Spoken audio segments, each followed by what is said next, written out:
Hi, Dr. Parker.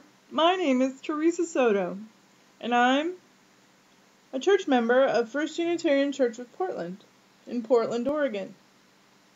I'm also on the way to becoming a Unitarian minister. Of course, one of my important steps of preparation is seminary. This week, my best friend Heidi had the chance to be in California.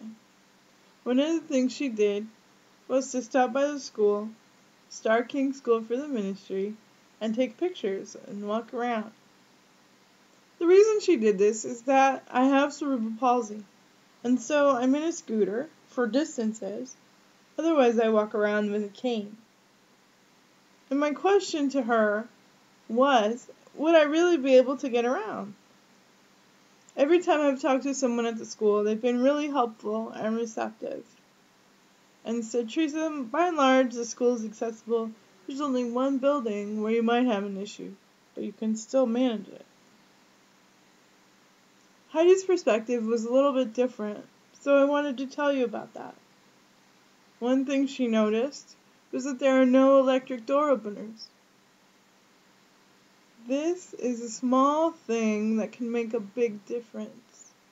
When I'm driving my scooter and I reach to open the door, the body of my scooter is between me and the door, and it can be very challenging, especially if the door is heavy, because I'm only managing it with one hand.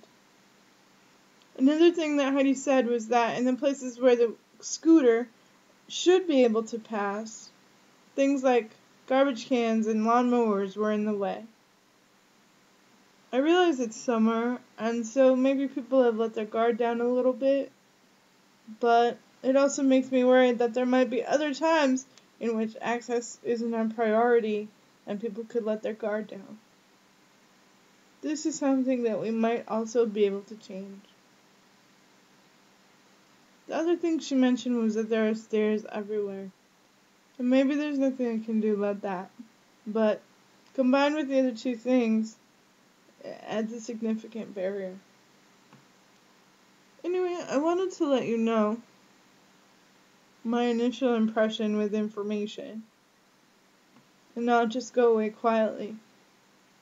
The Unitarian Universalist Association and the Journey Toward Wholeness Committee have a 5-step process of accessibility evolution within a congregation.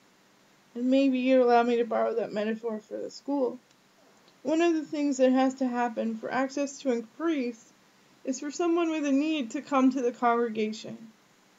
Then the congregation accepts the need and adapts to include it. And if I had gone away quietly, then you wouldn't even know that I noted a need there. Although I'm certain you've dealt with the campus enough to know something of what I'm talking about. Anyway, I wanted to let you know, and I realized that in our history, people have done amazing things to go to seminary. I heard about a woman who went to another Unitarian seminary and had to go in a book elevator in the library to get to one of her classes. I realize that it's a courageous act and a personal choice, but I'm not going in the book elevator. Thank you, Dr. Parker, for your time. I'd appreciate any feedback that you have, and if I can point you toward that Journey Toward Wholeness report about the evolution of accessibility, I'd be happy to do that. Well, it's just a part of the report. All right, well, thank you very much. Goodbye.